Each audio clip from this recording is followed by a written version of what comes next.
Good afternoon. Today we have the pleasure to welcome Professor Martin Trusler. He has been full professor of thermophysics at the Chemical Engineering Department from the Imperial College London since 2001. His research interests focus on the thermophysical properties of fluid mixtures and incorporating applied thermodynamics, development of apparatus and sensors, and molecular theory.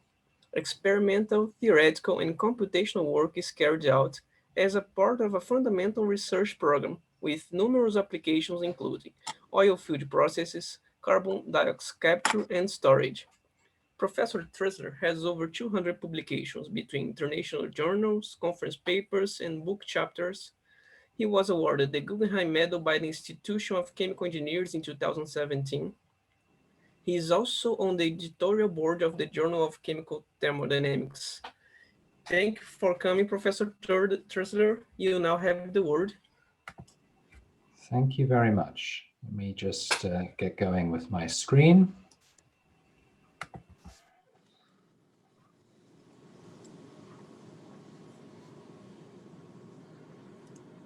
We tested this before, but can I just have feedback that you see my screen? Yes. Excellent. So thank you so much for the invitation. It's a pleasure to share some of the work from my group with you. And so good morning and good afternoon to people in various parts of the world. Before the talk today, I just checked out the time, which I'd put in my diary some period ago when the UK was on summertime. And I realized, oops, we change our clocks in the UK, and I think in Brazil you don't. So fortunately, I did check that, and I'm here now and not an hour later. Anyway, I'm going to talk today under this title of coupling hydrogen production with CCS, thermodynamic perspectives. This relates to some of the work that we've been doing in the area of CCS and hydrogen production, although my work is really thermodynamics. So that's why it's thermodynamic perspectives. But because we all come from different backgrounds, in fact, I don't know my audience that well. I'm not sure what you know and what you don't know. I'm going to spend a bit of time on background and context, and also briefly look at the chemical processes that one can use to produce hydrogen from fossil fuels, before hopefully, before too much of my time has gone, arriving at the thermodynamics aspects. So in the introduction, it was mentioned that in my group, we do a bit of everything. But to be honest, what we focus on mainly is experiments. There are a lot of excellent modelers around, but experimentalists are becoming a little bit of a rarity. So more and more, I'm focusing on that aspect and leaving the modeling to my colleagues. So when we come to part 3, I'll really be talking mainly about the sorts of experiments we do and looking at some of the results that we get without very much theory or interpretation. Okay, so part 1, background and context. And well, we all know why there's an interest in CCS, of course. We're fully aware of the problem of greenhouse gas emissions and the consequent effect of global warming. And I'm sure everyone in the audience understands that carbon dioxide is about 3/4 of the problem, and a large hunk of that is associated with energy and industrial processes. So that we need to address that issue, and actually we need to do something about the other parts of the pie chart as well.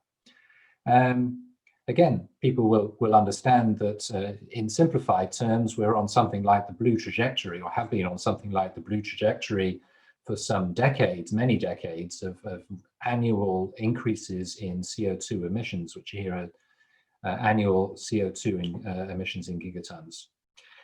Business as usual would probably take that going on. I've smoothed out the lumps and bumps that come with economic downturns, COVID viruses, and so on. And we need to do something about this. So the most optimistic is that we follow something like the green path around the globe, arriving at net zero before 2050 in terms of our emissions. And if we're not able to achieve that rate of emissions decline, maybe we can get to net zero around 2050 on a slower path, but then we'll have to be looking at actually removing CO2 from the atmosphere in the second half of this century. So it's certainly something that needs addressing, and to address it, we need essentially to pull most of the levers that we have at our disposal. So in terms of decarbonizing that 65% of the pie chart, the industry, power, transport, and heat, I always say it's as simple as 1, 2, 3. Number one is really about demand reduction. So if we can improve the efficiency of those processes mentioned, we will reduce, obviously, our consumption of primary energy and lower CO2 production. And that's going on apace around the world for strong economic reasons.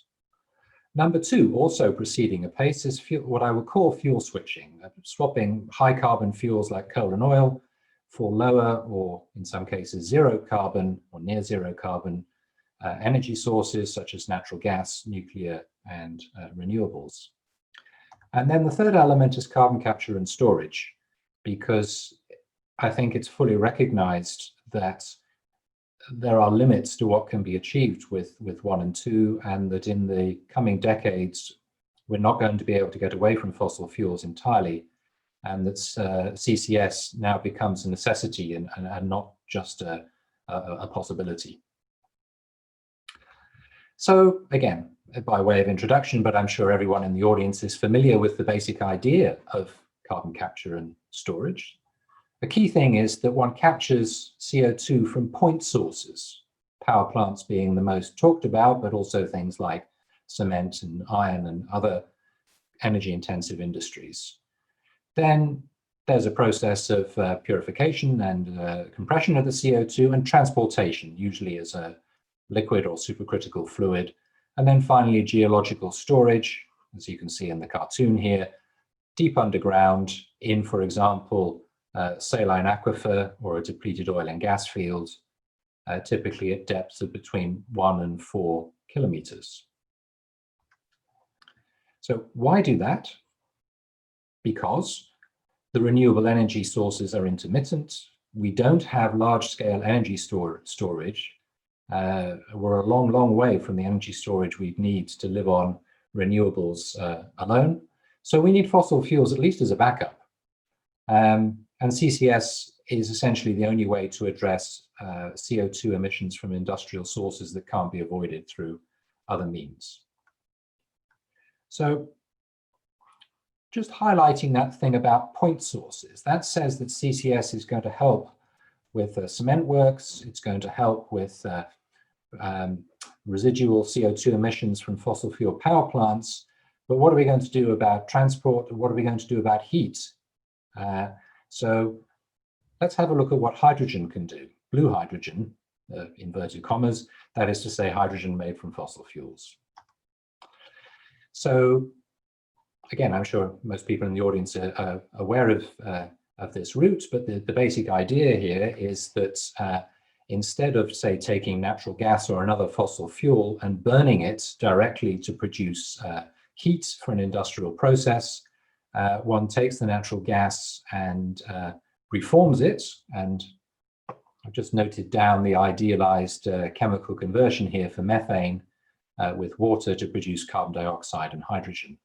So the reformer will produce that mixture, and we need a separation process to separate the hydrogen and the CO2. So our hydrogen then can be sent, for example, to an industrial process that requires high temperature heat, which you'll only ever get from combustion. So we can use it there with no emissions at the point of use. We capture, let's say, 95% of the CO2 and go for geological storage. So that's the basic idea of the blue hydrogen system. Over time, we'd hope to add so-called green hydrogen, that's hydrogen by electrolysis of water using renewable electricity. So what are the benefits of this and what are the costs? So to start with the costs, this will inevitably use more hydrocarbon fuel than you would use if you just burnt it directly to produce your process heat. And there's an awful lot of capex there. And actually, a lot of the engineering research associated with all of this needs to be directed at reducing capital costs. We speak a lot about the energy costs, but the capex is actually really crucial. The benefits are large reductions of CO2, so overall possibly greater than 90%. And with hydrogen depending on the scenario, one can utilize existing assets, whereas, for example, conversion of some heating processes to heat pumps requires investments in new equipment. So if we put all of it together, we can have a hydrogen grid for heat and power, powered by natural gas or other fossil fuels, delivering hydrogen in a network for a variety of purposes, such as industrial heating and also hot water, space heating, very important here. It's 14 degrees here in London, so I'm burning natural gas right now. We can have small or large scale combined heat and power at the point of use to produce electric power as well as heat. And then, of course, fueling stations to enable electromobility, for example, buses and large transport vehicles. We need an element of hydrogen storage, which in some parts of the world can be achieved with salt caverns, and in other parts by injecting hydrogen into a depleted oil or gas field and using that reservoir for intermediate storage over periods of months to smooth out the annual cycles. And then over time, bringing renewable energy and green hydrogen to the grid, so that in the long-term view, we have a lot of this and only a little of that. But we need this on the left here to kickstart this kind of system in parts of the world where it's likely to make an impact. So in the UK context, where heating of space is important, we've had several very interesting case studies, and the one I just want to mention here is called the Leeds Citygate study, which was about rolling out the supply of 100% hydrogen to a city in England, the city of Leeds. And this is an in-depth study looking at how you would do this on a block-by-block basis. And the essential idea behind it is that the local natural gas distribution system, which in the UK is polyethylene piping operating at 7 bars and below, that infrastructure, along with boilers and so on, is all reusable with hydrogen, and one needs only a very small modification, a bit like what happened in many countries 50 years ago when we converted from town gas to natural gas. So that's a sort of study that shows that this is technically feasible, and compared with other means of carbon abatement, economically, let's say, on par with other approaches. So that was a little bit of the background and context. And again, just to make sure everyone is sort of on the same page, let's look briefly at how one makes hydrogen from fossil fuels, so industrial processes for hydrogen production. I've got 3 very similar slides. I'll try not to spend too long on them. So the first, and the method which is used to produce 95% of hydrogen today, is steam methane reforming. So what you do in this is you take your natural gas, and in fact, in all of these processes, you need a desulfurization process first, because there are catalysts downstream. So this will take out the small amounts of sulfur compounds. And then the heart is the steam methane reformer. Steam methane reforming is an endothermic process. So we take part of the natural gas and we burn it simply to produce heat. So we're going to have a flue gas containing CO2, and we inject steam, and then over a catalyst at high temperature, we get a synthesis gas. And of course, a syngas, if we add some more steam, we can have a water gas shift reactor and move that over to essentially hydrogen and CO2. Of course, with some impurities that come along with it that have originated in the natural gas itself. I've already mentioned the simplified overall reaction down here for methane. And then, of course, on the tail end of that process, we need a crucial step, separation, to yield hydrogen, normally in high purity, and then a CO2 stream for sequestration. So some of the attributes of this: firstly, from the CCS point of view, it's producing two CO2 containing streams. We've got the flue gas from the SMR reactor, and then we've got the CO2 actually in the process stream going to separation. So this is a typical flue gas, maybe 4% CO2, and the shifted synthesis gas, depending on the fuel, is something like 18% CO2. Carbon capture, well, 60% of the CO2 if we only capture it here in the downstream separation, 95% if we also capture from the flue gas. So in terms of natural gas as the primary source, the main competitor is autothermal reforming. So in autothermal reforming, again, we desulfurize the gas, and then we pass it to the ATR reactor where it's reacted with steam. But now instead of having an external heat source, one injects oxygen and you have a partial oxidation process going on there. So it makes its own heat. And again, you get a synthesis gas. And the following steps are the same: water gas shift reaction and the CO2 hydrogen separation. In this case, the simplified overall reaction is here, including some oxygen. So we need an air separation plant to produce this oxygen stream. And we do a bit of partial oxidation, and we get hydrogen and CO2 in a different ratio. This particular outline scheme here is an enhanced autothermal, where here we also have a gas heated reformer working together with the ATR reactor. So you've got a bit of SMR going on at the same time. Attribute of this is all the CO2 is in the stream coming out of the water gas shift reactor, which should be around 20% CO2. We do need an air separation plant, so keep that in mind. And overall, about 95%. So the two schemes can capture about the same amount of CO2, and their operating costs from most studies appear to be about the same. Johnson Matthey, who promote this method, claim that the capex could be substantially lower, which is why I think this is a player in the game as soon as we start to talk about capturing the CO2 associated with hydrogen production. Very briefly, the third route, of course, is to take a solid fuel. I wrote coal here, but it could just as well be biomass. Gasify that in oxygen. Again, you get a dirty synthesis gas there.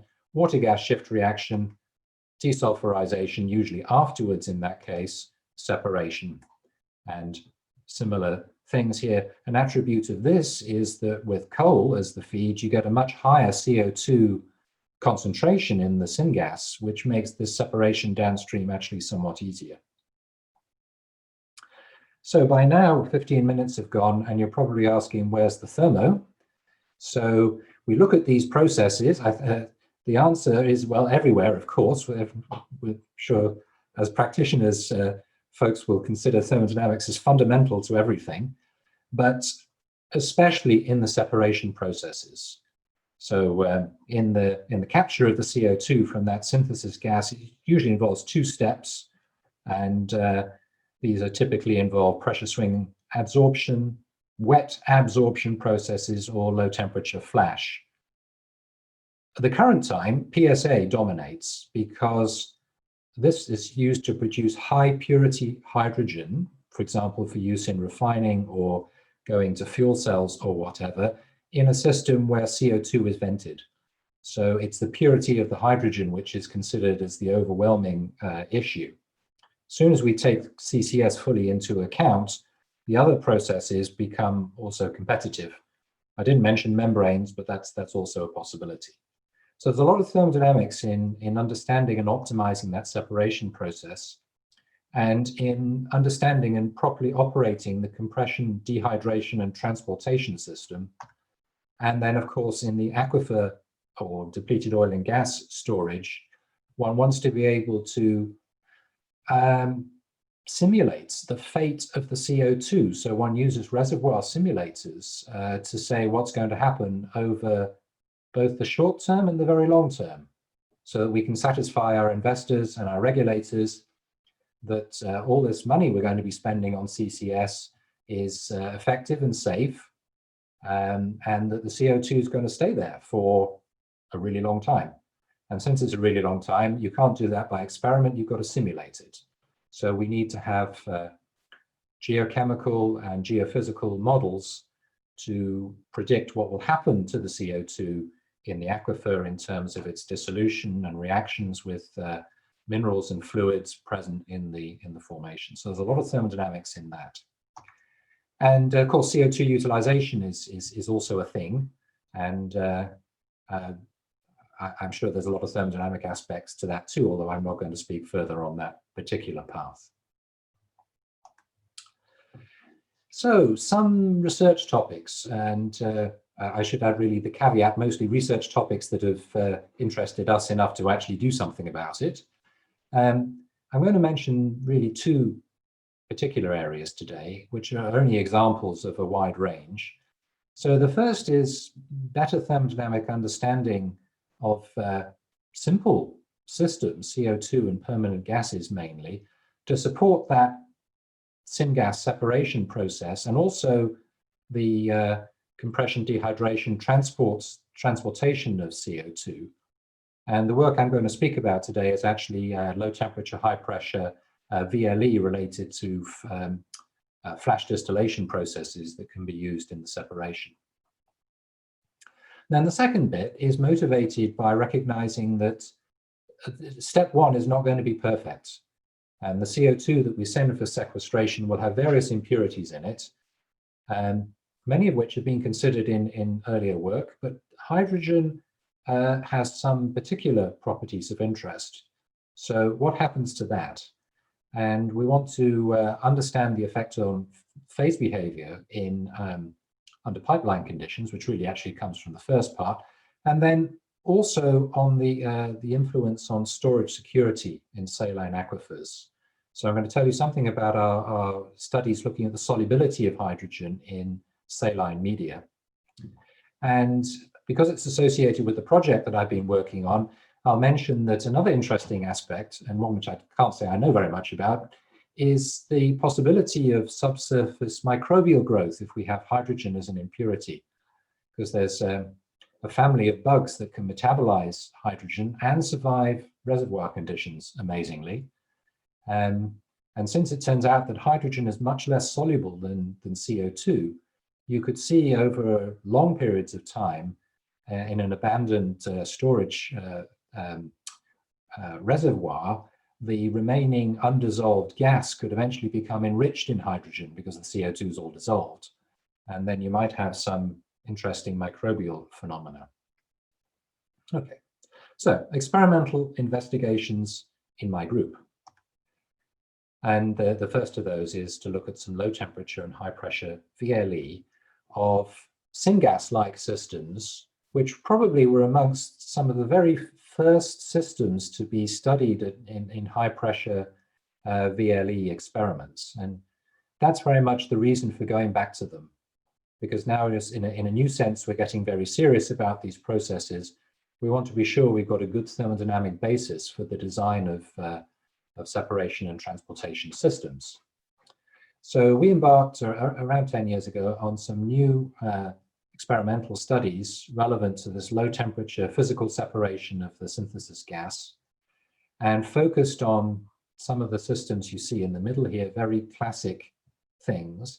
And we've returned to this with what we think is a best-in-class analytical vapor-liquid equilibrium apparatus, all new, and intended to allow us to get new measurements of the highest possible accuracy or lowest possible uncertainty, but also with quantified uncertainties, which in many cases is the defect of old data. The data may turn out to be quite good, but reporting practices 50 years ago were not always as we would wish them to be. And some of these earlier studies, you have no idea really what the uncertainty is.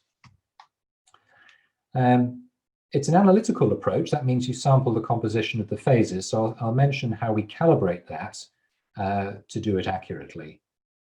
And we have a system with quite a wide potential operating range indicated there.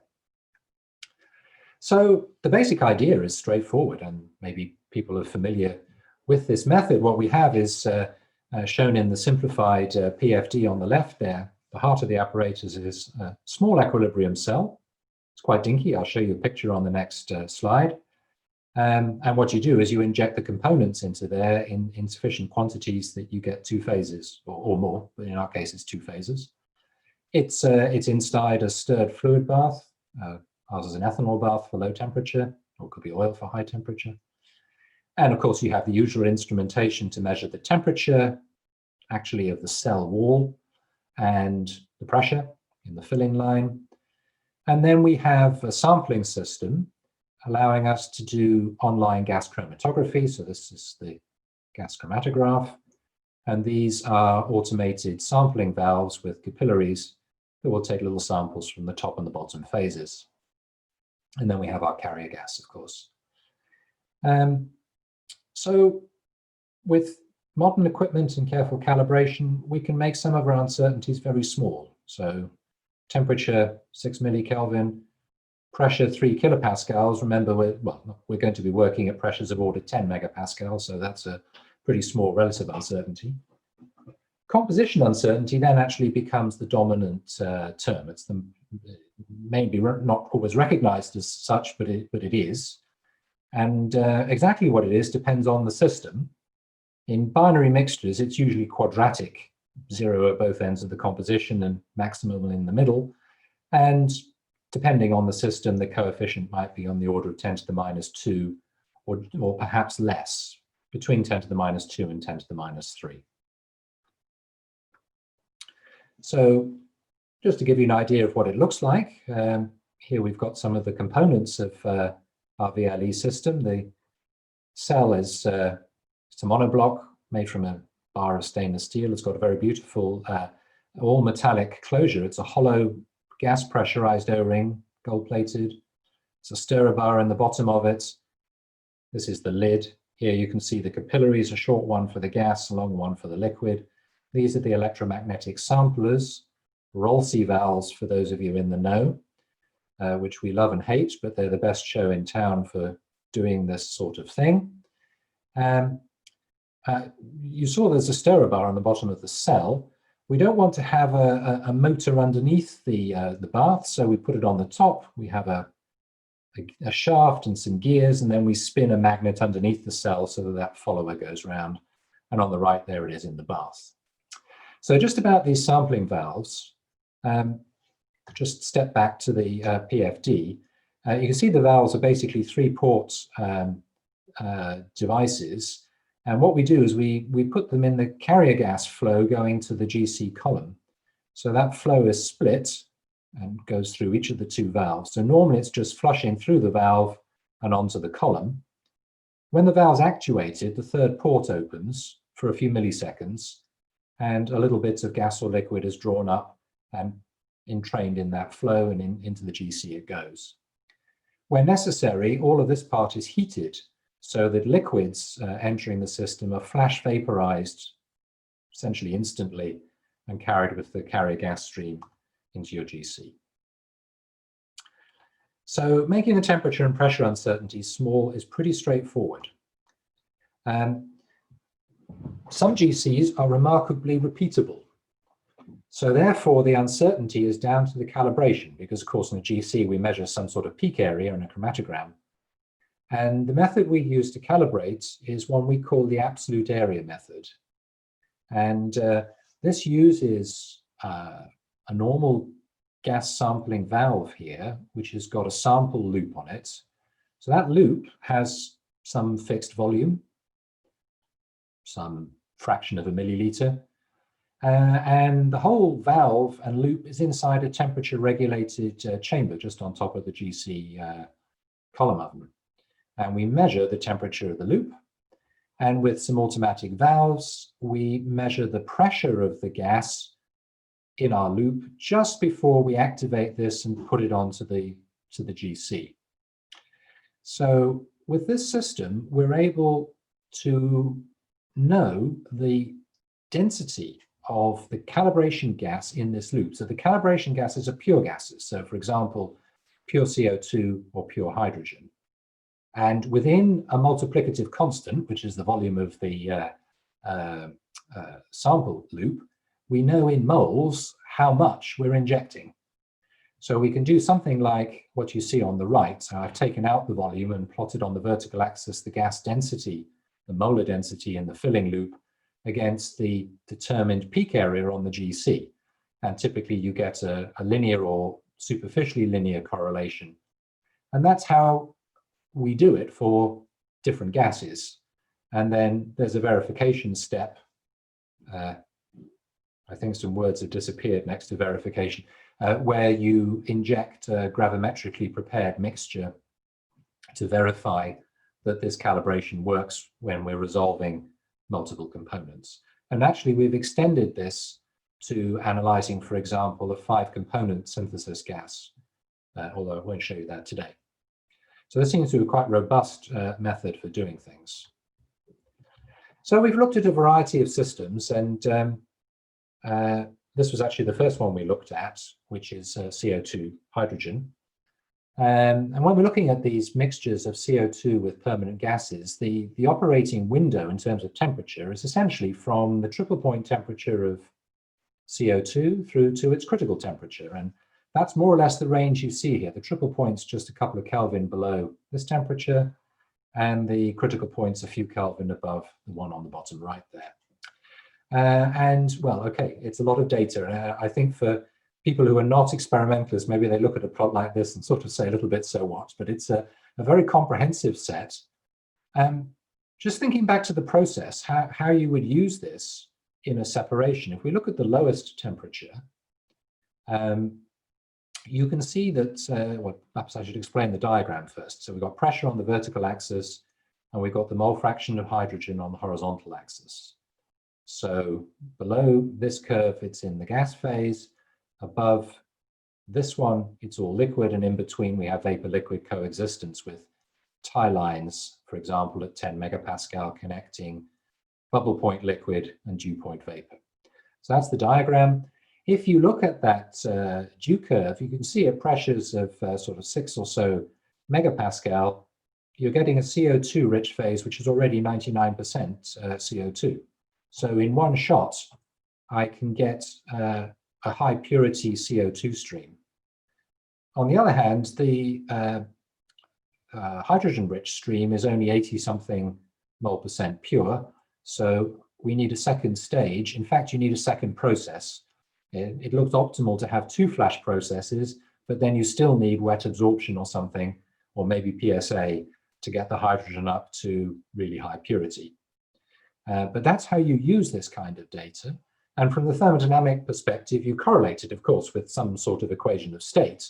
And what I've shown here is the simplest of all possible approaches, really, which is just to use a cubic equation of state with temperature adjustable binary parameters, which for the most part does a pretty good job, especially at low temperatures. You can see, if we look, for example, at this isotherm here, you can see that there are systematic deviations, and you can't make them go away. There is nothing you can do to the binary parameters that will make it fit better. Second example, this one is CO2 methane. And we've got a whole bunch of phase envelopes shown on the left here, including that little one there, which is less than a Kelvin away from the critical point of CO2. And the purpose of this slide is to illustrate the analysis of these pressure composition diagrams up near the top here, near the critical points.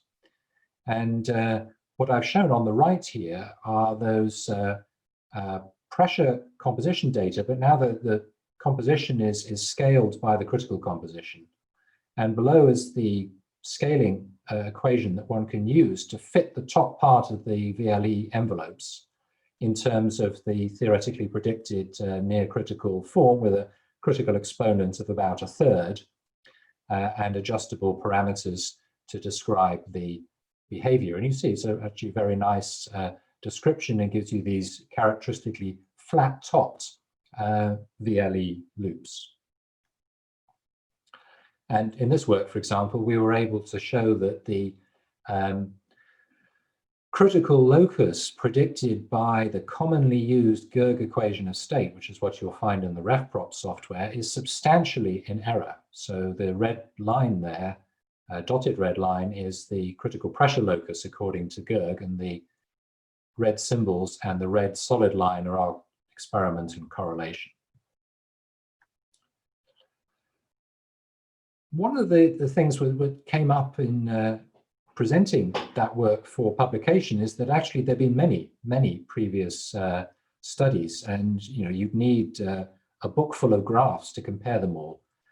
So motivated by some ideas that I took on board from NIST, we presented the comparison for bubble point and dew point compositions using these box plots, which are a very nice way of showing a lot of statistical data in one go. So you take a data set in comparison with a model. So the baseline here is a model, cubic equation of state actually.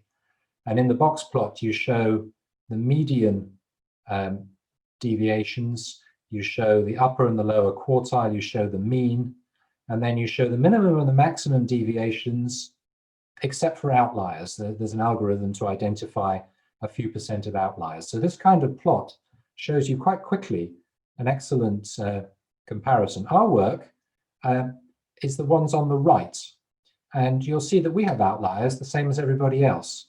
And these outliers are not defects in the experiment, they're defects in the model, because it's a cubic equation of state. It doesn't get the critical region right.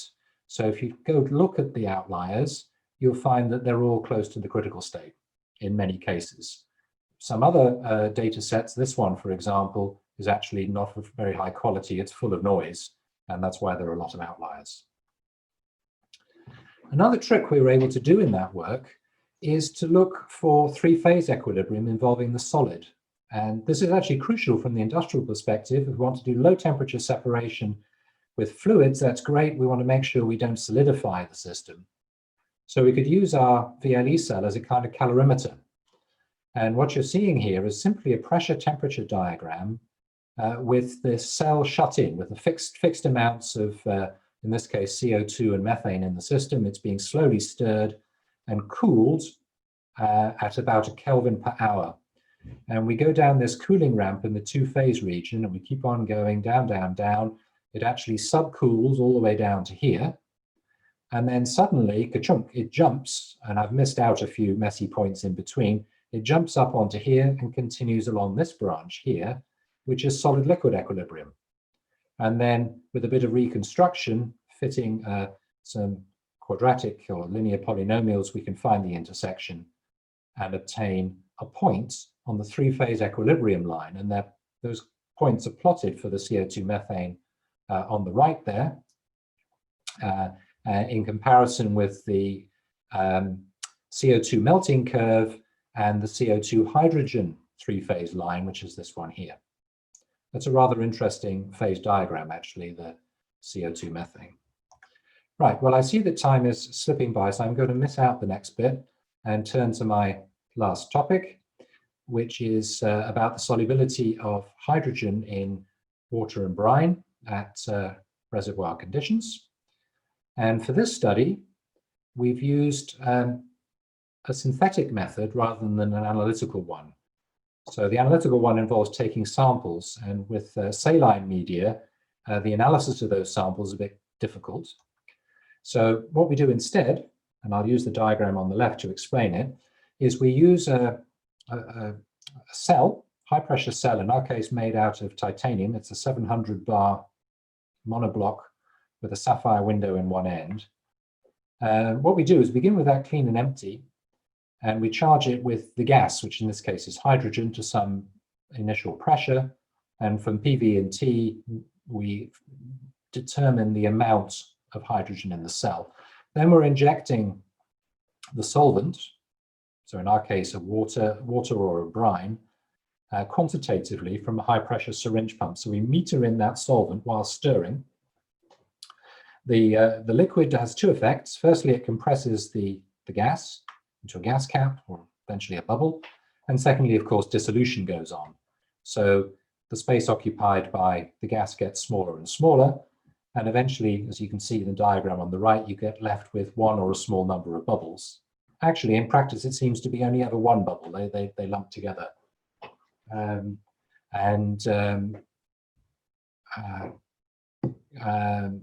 We actually tilt the cell up. There's a trick here, which is that we don't want to lose our bubble in the inevitable dead volume around the window. So this end, the cartoon is not quite accurate here, this end has no crevices in it, so there's no place for that bubble to go. And so with a camera and a zoom lens, we can keep track of that and determine the point at which it disappears. In fact, we do two types of analysis. One is a pressure volume diagram. So what you've got there is the system pressure against the volume of solvent injected, and we get the two-phase region with the pressure rising slowly, and then in the one-phase region, it's essentially linear and rising rapidly. We can do a graphical construction to find the intersection. We can estimate the uncertainties from the error bands on the regression curves, and we have our visual observation to be sure that we've segregated the points correctly into blue ones and red ones. Because very close to the bubble point, there can be ambiguity. The other thing we do is we model the experiment itself. The injection of solvent is done stepwise.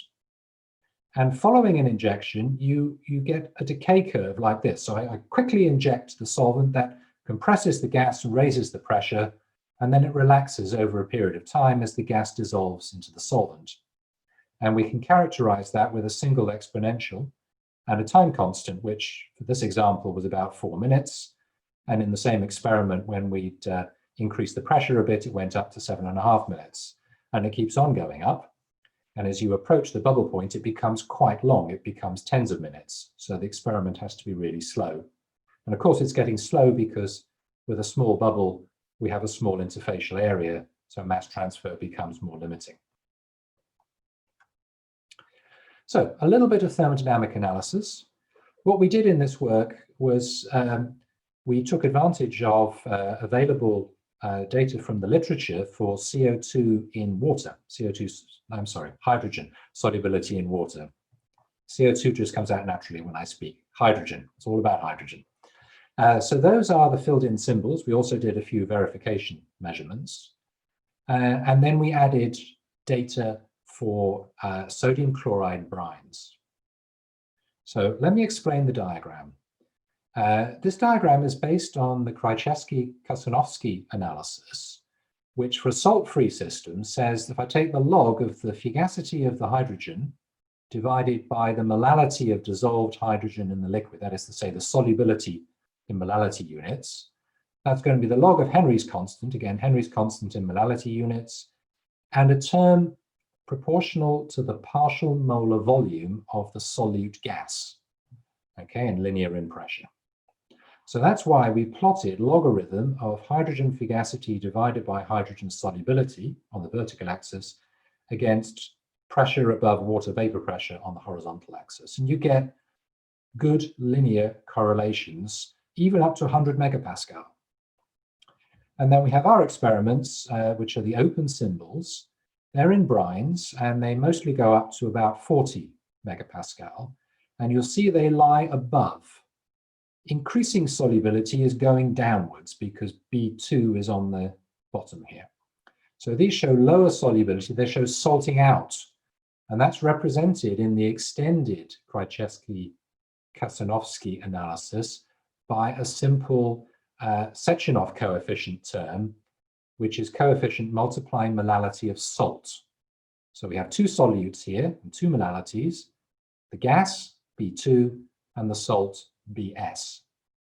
So we have three coefficients to analyze an isotherm: Henry's constant, the Sechenov coefficient, and the partial molar volume of hydrogen. And what we've done is we've backed those out from each isotherm and correlated them as functions of temperature. And what you find, the Henry's constants, our correlation is the blue curve. First of all, when you look in the literature for people who actually published values of Henry's constant, at elevated temperatures, there are remarkably few of them. The agreement is generally good.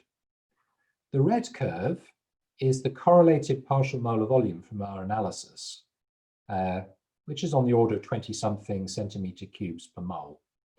There are, again, very few experiments, and they're all at 298 Kelvin, and they're all different. So although the Krajewski-Kasanovsky analysis provides an excellent correlation of the data, the partial molar volume is often not very close to the true values. There's one data set here where they can use very accurate density measurements, and we have some confidence in that. So it suggests that there's a significant gap. So we need to think of our partial molar volumes as effective. The Sechenov coefficients are shown on the right, again, as a function of temperature, and there are a few values from the seawater community found at low temperatures, and there seems to be a reasonable correlation. Final slide with content is just to look at the gas phase. So in our experiments, our synthetic method, we don't sample or do anything to do with the gas, but we can use a thermodynamic model. And over most of the pressure range we've investigated, that's up to 40 megapascal, in hydrogen systems, the virial equation of state is perfectly good, because hydrogen's damn nearly a perfect gas anyway. So if we do a thermodynamic calculation for the coexisting composition of the gas phase, well, we can do that with the virial equation. And there is one set of data in the literature, which are the blue symbols. So in the simplest analysis, one's treating the gas composition essentially according to Raoult's law, and you get the red curve. The next level is the virial equation of state truncated after the second virial coefficient. And then the third one involves, excuse me, no, I'm not, there's supposed to be some ticks coming up. The last one involves fitting one of the virial coefficients in the expression for C. And then you get a remarkably good correlation of those data. And these are interesting, of course, with people storing hydrogen in salt caverns and the like, where you want to be able to predict the water content of the gas phase. Oh, right. So, some concluding remarks. From the thermodynamic perspective, CCS and hydrogen production really requires a fundamental understanding. And I always say that really has two elements. So it's firstly a sound theoretical and modeling basis. And although that wasn't my topic today, we have those bases. But the second is sufficient empirical data, experimental data, to parameterize and validate those models. And I'm keen that we don't forget that second step. We've managed to do some work that improves the data and model situations for some of the relevant systems. And there are interesting problems in syngas and hydrogen solubility, and future interest in impurities that are present throughout the CCS system.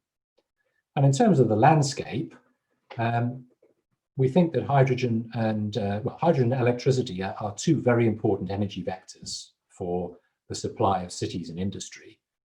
And we think that continued use of fossil fuels in the medium term is essential, and therefore CCS is essential. There's great potential for CO2 storage, so offshore in the UK and Brazil, for example. And places with high population densities and clustered industry favor the use of hydrogen, for example, for high temperature industrial heat. And decarbonization with blue hydrogen and CCS is both technically possible and economically feasible when you compare it with other means of carbon abatement. And obviously over time, we think that renewables will contribute increasing amounts of green hydrogen.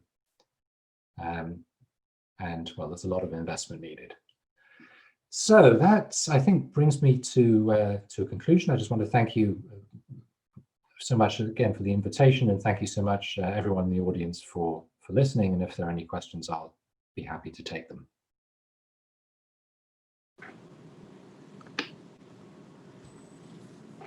Thank you, Professor. So anyone who wants to ask a question can post it on the chat, or just ask with the microphone, Anyone watching on YouTube can also write the question and we will read here.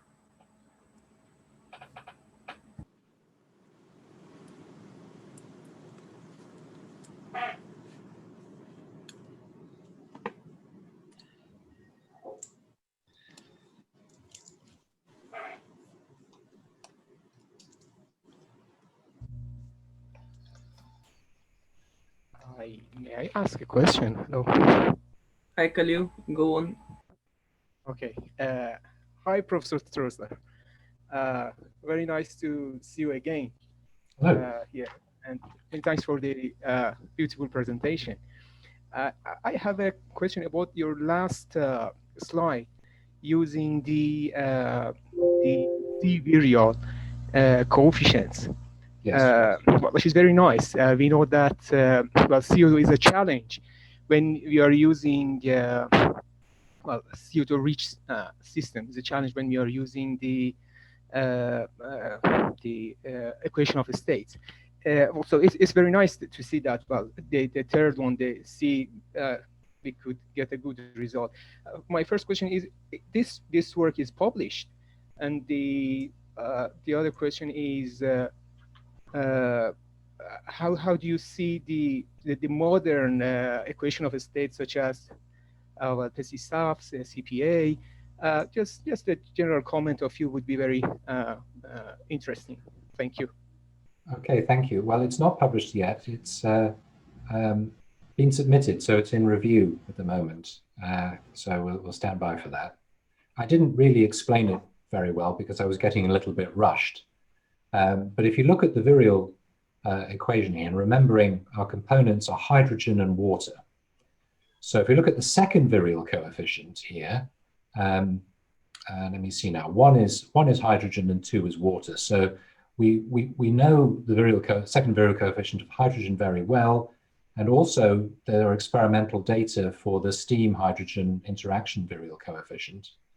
The virial coefficient of pure water itself is only really known well at high temperatures, so we have to extrapolate it downwards. But it's multiplied by y2 squared, and y is a really small number. So even though this is quite big, its contribution to that term is tiny, and we have an idea of what it is. And for the third virial coefficient, we know the third virial coefficient of hydrogen very well. We have no hope of knowing either of these two. There's no chance, at least not from experiment, which just leaves us the one coefficient, and we fitted it. Now, if we had to use a more theoretically based equation of states, which has an intermolecular potential in it, like PCSAFT, for example, obviously you'd have a handle on those things. One has to bear in mind that the way the parameters in such a model are fitted usually weights dense fluid properties quite a lot. So what I would say is try it. It would be interesting to see how it progresses. And since you mentioned PCSAFT, we'd need electrolyte PCSAFT to do the whole problem. And that's an interesting piece of work for someone to look at.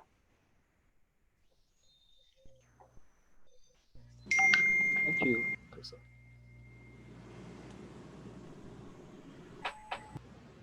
Hello.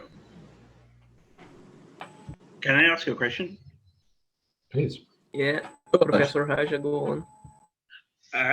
Thank you, Professor, for presenting an excellent talk about experimental measurements.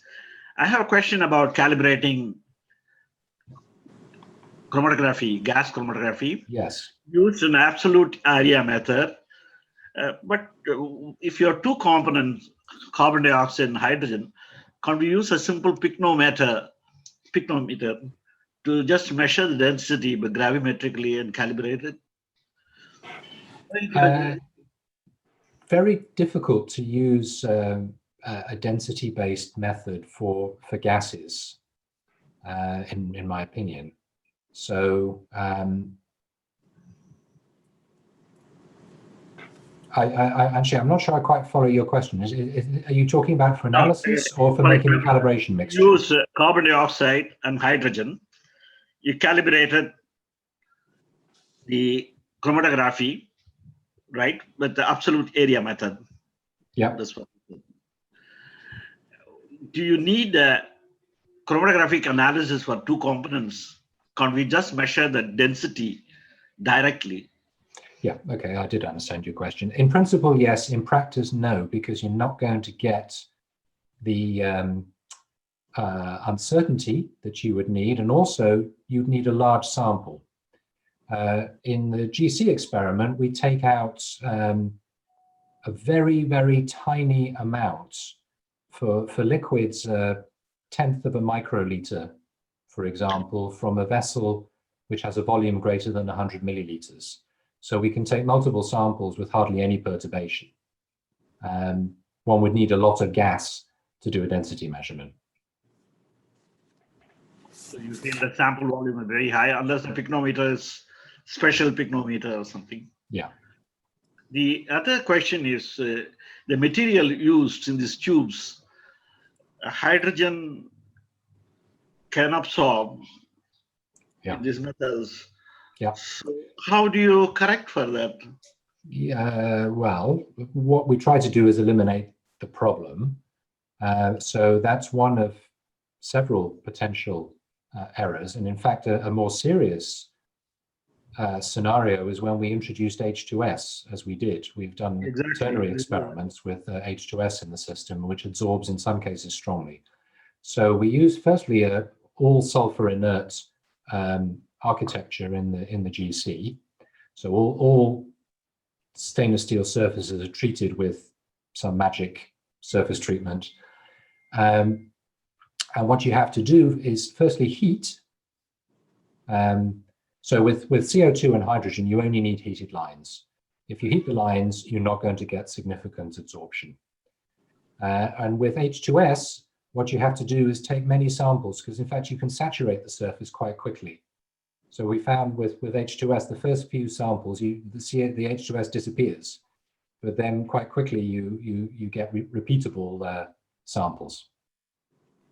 How about the detectors? Do you just use TC conductivity, thermal conductivity and FID, or fluorescence detector also? Yes, thank you. In this example of the CO2 hydrogen, we're using just the TCD, and we're actually using argon as the carrier gas because funny things happen with hydrogen and helium on GC columns.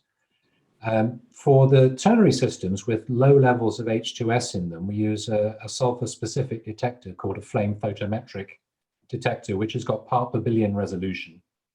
And what we were trying to do was just find the partitioning of the H2S between the coexisting liquid and vapor phases. So we did experiments with 50 parts per million of H2S in it, so it stayed safe. And we use this flame photometric detector to measure the ratio between the gas and the liquid. So one uses the detector that is required. If I was doing an experiment with a small amount of hydrocarbon, maybe I would use an FID. But for a system like this, we're measuring over the entire composition range.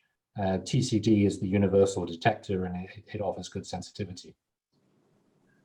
The last question is, how many injections you do? Do you believe in the first injection, or as you successfully inject the gas into the capillary columns, the measurement seems to keep changing? Yeah, we do around probably 12 for each state point. So we've got 2 phases to analyze, so 12 would be 6 in each phase. The first one is always thrown away because you have stagnant fluid in these capillaries. These capillaries are as short as possible and very small bore. I'm sorry, I'm not pointing. Turn my pointer off. These capillaries are short, very small internal diameter. So they're flushed in a single measurement. And then you typically get, actually that first sample, we activate the valve several times in quick succession. And something happened. So that flushes the system. Then you take maybe 5 or 6 repeated measurements and you look for whether they're repeatable, and if they're not, you keep on sampling. Okay. Thank you, Professor Trusler. I'd like to ask a question. might be a Please slight go on, thing. Professor. You mentioned this CO2 plus methane system, and you said it's an interesting system, and you just kind of left it at that. One of the main applications I know for that system is for landfill gas. And there was a process developed, which landfill gas is about 45, let's say, CO2 and methane. And so I was wondering, you seem to have a lot of awareness of, processes and where they're at. And could you comment on that? Because as long as we've got humans, which hopefully we will, then we're going to have this waste and landfill problem. Yeah, absolutely. So the interesting aspect of the phase diagram is actually the low temperature part. I just more or less left that out, but there is a hint on one moment. There's a hint on this diagram on the right there, where you look at the three-phase lining and see it's got a maximum in it. And that actually is a continuous connection between the triple point of CO2 here and the triple point of methane on the left of the slide somewhere. And then you've got another line, which is basically the vapor liquid line going over the top of it. So anyway, it's a quite rich phase diagram. The biomethane one is, from a process point of view, actually a simpler separation, because as you said, it's 40 something or whatever, depending on the source. It's got lots of CO2 in it. So those mixtures, it's much cheaper to capture CO2 out of something at 40% than 4%. So we should definitely be doing biogas where we can and capturing the CO2. That's an easy win. I mean, the scale will never be huge, but it's an easy win. And so that's a solid liquid phase separation then? You would just precipitate the CO2 out? It could be a flash process. Most likely it would be wet absorption in that case. Oh, wet absorption. Yeah, so just like an amine, or it could, yeah, probably absorption with an amine. Oh, okay. So you don't see an application. I heard a talk once on, the idea of just using that solid liquid separation idea. Yeah, the advantage of the cryogenic one comes into play when you're already handling the fluids at high pressure. So, well, if you're going to sequestrate, you've got to get to high pressure. So maybe even the biogas upgrading could go that way. But when you're handling gas at low pressure, it's obviously, there's a lot of work involved in getting it up to high pressure. Okay. All right, very interesting. Thank you.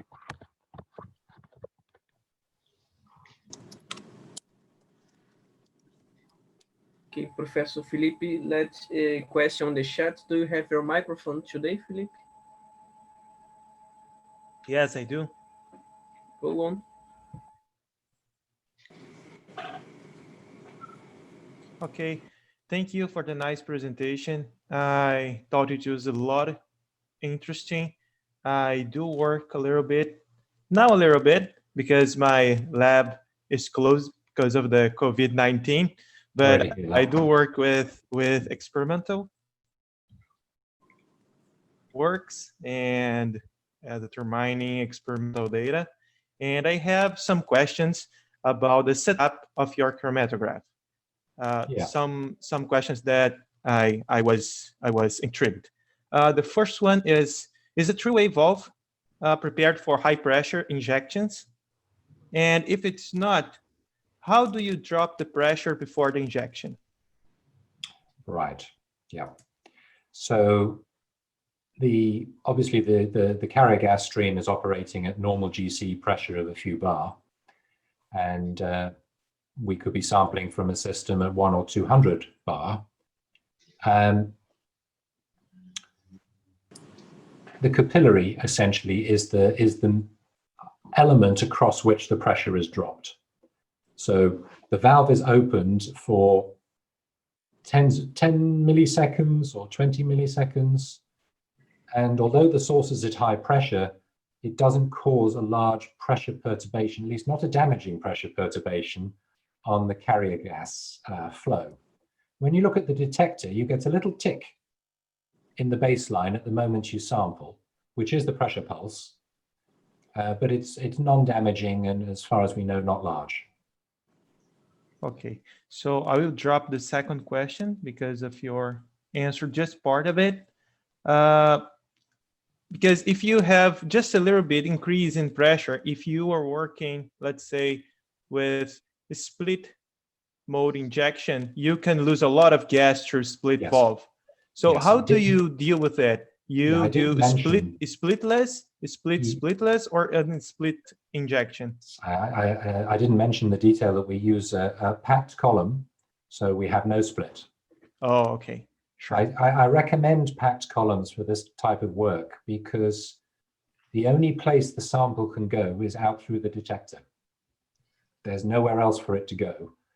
We have one of our systems used a capillary column system with a split, and it worked, but it's another thing to worry about. And for these sorts of systems, you get perfectly good separation on a capillary column. And it's much more robust in the face of things like pressure perturbations. Sure. And my third and last question is, I assume the loop has a calibrated volume. Is it right? Actually, no, it's not right. We don't calibrate the volume because when we're looking at this, it doesn't matter what it is. The only thing that matters is it was the same when I had one gas and the other gas. Yeah, sure, because so you just inject the same volume. Mole fraction, because I don't want to find the actual total number of moles, I want to find the mole fraction. So the volume cancels out. Sure. One can sort of attach a fictitious volume to it and work in moles if you want. So it's a loop of a nominal volume of, let's say, 100 microliter, but the exact volume doesn't matter. Sure. I ask that because when you do calibration curves using absolute area technique, you have to be sure how much you are injecting, unless you inject always the same volume and go for molar fractions. Yeah, so when you're doing this with liquids and injecting from syringes, it's very difficult to do that repeatedly. That's real painful because just 0.1 microliter that is off, that deviation, it gives you, if the injection 100%. Is 1 microliter, is 10%. Very painful. Okay, thank you. I appreciate your answers. Thank you for your presentation.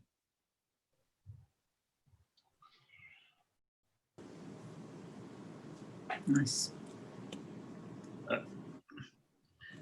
Can I ask one more question, please? Sure, hi. Sure. Again, the same chromatography problem.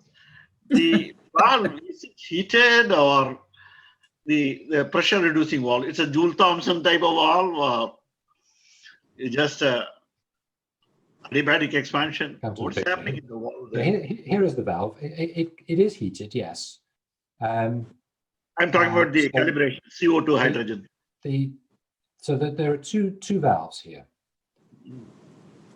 On this slide, this valve is an ordinary gas sampling valve. It's built into the GC valve oven, and it's regulated typically at 50 degrees C. Okay, and there's no high pressure involved here. We fill this, the filling pressure of the loop is a few bar at most. The other valve are the sampling valves, pair of them. These electromagnetic samplers, which you can see on this slide. So they're the ones that have got the carrier gas flowing through them continuously. The body of the valve is just here. And you can see this white part, which is an insulator, and you can just see the end of an electric cartridge heater. So that valve is heated. And it has the carrier gas flowing through it. And yes, there's a Joule-Thomson effect because we have these capillaries through which the high pressure fluid is flowing. But the valve body and the line that connects that to and from the GC is all heated electrically. So that can be operated at whatever temperature you need, up to 200 degrees C. For CO2 and hydrogen, it hardly needs heating at all. But for other systems that, where you might be worried about absorption or where you've got to flash vaporize the liquid phase, we make it hotter. Check.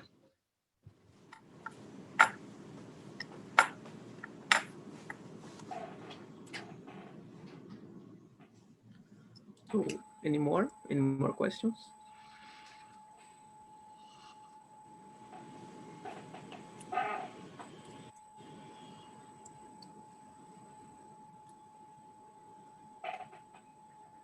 Should we wrap it up then? It's time. So thank you again, Professor Martin Trusler, for this great presentation. Let us all thank Professor for being here.